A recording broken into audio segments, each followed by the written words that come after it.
श्री राधे। आप सभी का श्री ज्योतिष केंद्र में स्वागत है। आप सभी को प्रेम से राधे राधे। आइए आज आपको बहुत ही रहस्यमय एक ज्योतिषीय घटना को आपको बताते हैं, जो कि इस घटना को भी अधिकांश नहीं जानते हैं, जबकि इसका बहुत ही रहस्यमय प्रभाव होता है। तो आइए जानते हैं आज किस विषय का हम चर्चा करेंगे। आज सांप, ज्योतिषीय गणना में कितने सांप होते हैं? इसका उत्तर है कि ज्योतिषीय गणना में 14 सांप होते हैं। 14 सांप हमारे कुंडली में आधारित होते हैं। अब उस कुंडली में, हमारी कुंडली में कहीं ऐसा तो नहीं है हम किसी सांप से ग्रसित हों, क्योंकि सांप का बहुत बड़ा प्रभाव होता है। जैसे कि 14 सांपों का नाम आपको बताते हैं। सांप माने अर्थात श्राप, जैसे कहते हैं श्राप, उसको बोलते हैं सांप। तो आइए 14 सांपों का नाम लेते हैं।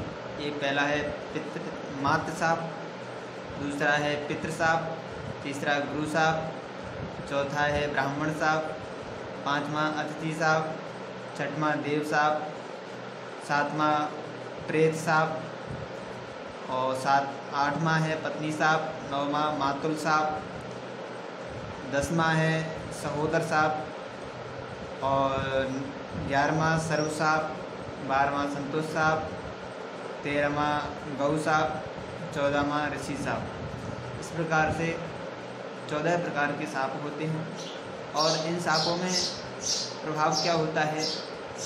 जैसे कि लग्न में ब्राह्मण सांप होता है। लग्न में कुछ ग्रहों के प्रभाव से जब प्रकोप होता है तो ब्राह्मण सांप के कारण ही यह प्रभाव होता है। और इससे प्रभाव क्या पड़ता है?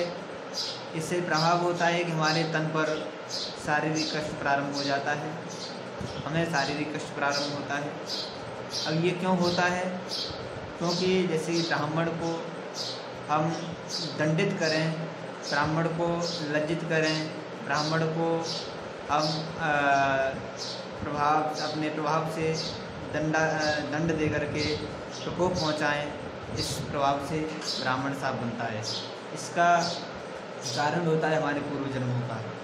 जो सांप 14 सांप हैं, इन 14 सांपों का प्रभाव हमारे पूर्व जन्म से निर्धारित होता है। पूर्व जन्म में जैसा हम कर्म करते हैं उसी प्रकार से हमारे सांप बनते हैं। तो ब्राह्मण, यदि हम पूर्व जन्म में ब्राह्मण को दंड देते हैं तो हमारे इस जन्म में ब्राह्मण सांप बनता है। यदि हम इस जन्म में दंड देते हैं तो आगे सांप बनता है। दूसरे भाव में देखते हैं तो अतिथि सांप होता है। जिस प्रभाव से हम अतिथि को अपमानित करके, लज्जित करके या दंड दे करके हम उनको अपने घर से लज्जित करते हैं, दंड दे करके भगा देते हैं, तो हमें उसमें अतिथि सांप लग जाता है। और सहोदर बोलते हैं अपने सगे भाई को। तो जैसे कि अपने सगे भाई को हम दंड देते हैं, लज्जित कर देते हैं, उस प्रकार से हमें यह सांप से सामना करना पड़ता है। मात्र सांप होता है, जैसे हम अपनी माँ को, जननी को हम दंड देते हैं और अपमानित करते हैं, या अनाथाश्रम में अपने घर से छोड़ कर के उनको त्याग देते हैं, या अन्यत्र घर से बाहर निकाल के अपमानित कर देते हैं। ऐसी स्थिति में जो है मात्र सांप लगता है। अब बात करते हैं पंचम भाव में।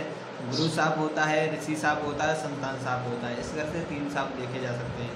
गुरु सांप में होता है हमारे गुरु होते हैं, पूजनीय होते हैं, देवस्वरूप होते हैं। इनका अपमान करने से या इनकी निंदा करने से ये हमारी कुंडली में गुरु सांप बन जाता है। ऋषि सांप होता है, जैसे हमारे दरवाजे पर कोई संत, हमारे ऋषि संत मुनि हमारे दरवाजे पर आ जाएं और उनको हम भूखा निकाल दें, भोजन भी ना कराएं, या उनका दंड दे करके, अपमानित करके, लज्जित करके उनको अपने घर से बाहर निकाल दें, घर से लज्जित कर दें, तो यह ऋषि सांप बनता है। और संतान सांप होता है, जैसे हमारे संतान है, संतान को हम अपने प्रभाव से दुखी रखते हैं, संतान को अनाधिकृत दंड देते हैं, तो ऐसी स्थिति में संतान सांप बनता है। अब मातुल साप और मित्र साप होता है, तो यह षष्ठम भाव से देखा जा सकता है।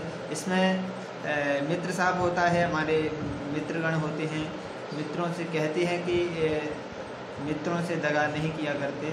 इस प्रकार से जैसे कि यदि मित्रों से दगा करते हैं, मित्रों से धोखाबाजी करते हैं, मित्रों को दंड देते हैं या मित्रों को अपमानित करते हैं, इसी स्थिति में मित्र साप लगता है। और पत्नी साप होता है, जैसे कि अनाधिकृत पत्नी को दंड देते हैं या पत्नी को अनाधिकृत लज्जित करके अपमानित करके अपने घर से बाहर निकाल देते हैं, ऐसी स्थिति में यह पत्नी साप बनता है। और सर्प साप होता है, यह अष्टम भाव से देखा जाता है। ऐसी स्थिति में जैसे कि पूर्व जन्म में हम अपने कर्मानुसार सर्प को दंड देते हैं, सर्प को मार देते हैं, तो उसका प्रभाव यह सर्प साप बन जाता है।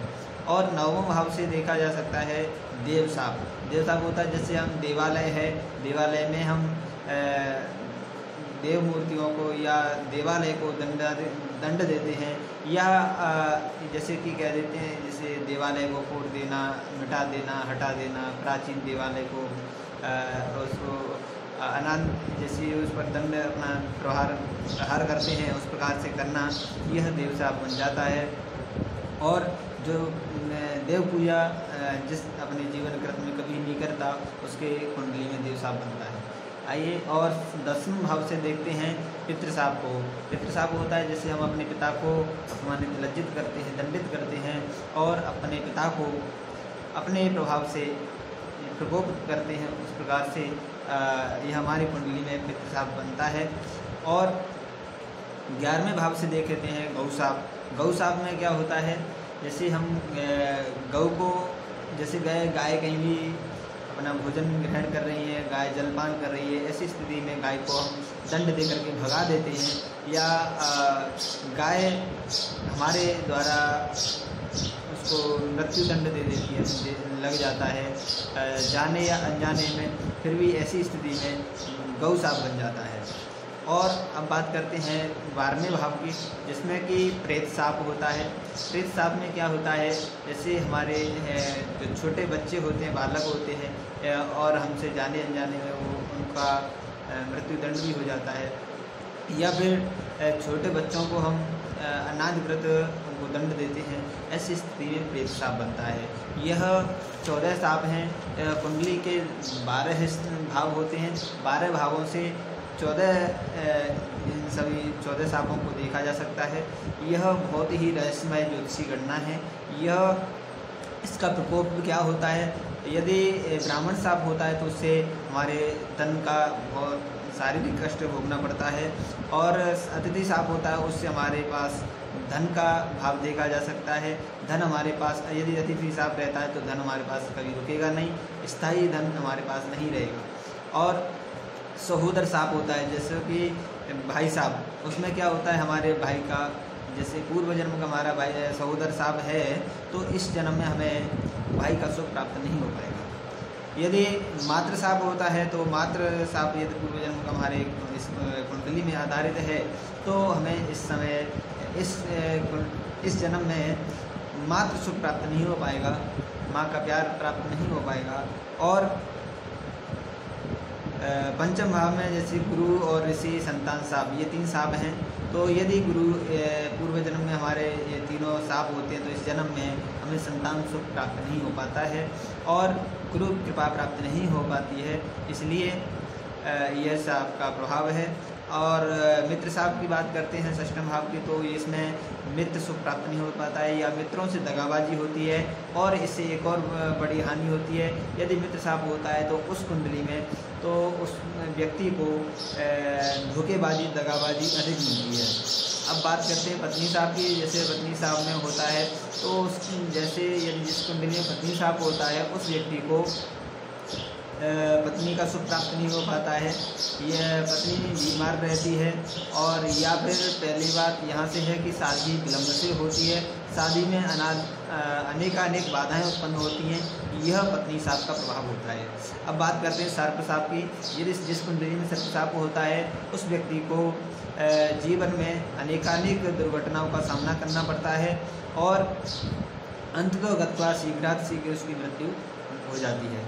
ऐसी और 9वां भाव प्रभाव इसमें जो देव साप है, और उसमें देव साप के प्रभाव से आपका भाग्य प्रबल नहीं होता है, आपका भाग्य उदय नहीं होता है। आप परिश्रम करते हैं लेकिन उसका परिणाम फलस्वरूप प्राप्त नहीं हो पाता है।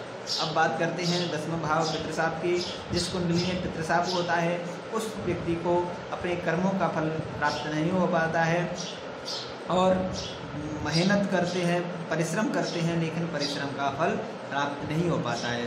गौ साप की बात करते हैं तो गौ साप जिस कुंडली में होता है वह व्यक्ति अनेकानेक परिश्रम करता है, सफल भी होता है, लेकिन उसको धन प्राप्त नहीं हो पाता है, धन की हानि होती है ऐसे व्यक्ति को, और स्थायी कोई कार्य नहीं रहता है। अब बात करते हैं प्रेत साप की। जिस कुंडली में प्रेत साप होता है उस व्यक्ति के पास धन नहीं रुकेगा, पैसा आएगा परंतु उसके पास वह पैसा रुकेगा नहीं, अनेकानेक खर्चे उसके जीवन में बने ही रहेंगे, उसके पास स्थायी पैसा नहीं रहेगा। इस प्रकार से यह सापों का विवेचन किया है। अब इसमें आप अपनी कुंडली से ही जान सकते हैं कि हमारी कुंडली में कौन सा साप है। आपके आज की इस गणना को यहीं पर विराम करते हैं और आगे हम नित्य प्रति नई नई गणना को लेकर के आएंगे आप सभी के सामने। और जैसे कि पितृदोष है, इस विषय में आपको पूर्णतः जानकारी दी जाएगी। और कालसर्प दोष है जिसको कालसर्प को आप सभी जानते हैं, तो कालसर्प दोषों के विषय में आपको पूर्णतः अवगत कराया जाएगा। वह एक वीडियो नित्य प्रति आपको प्राप्त कराया जाएगा और भी अनेक जानकारी आपको नित्य प्रति मिलती रहेगी। और आप सभी इस वीडियो को देख रहे हैं, आप सभी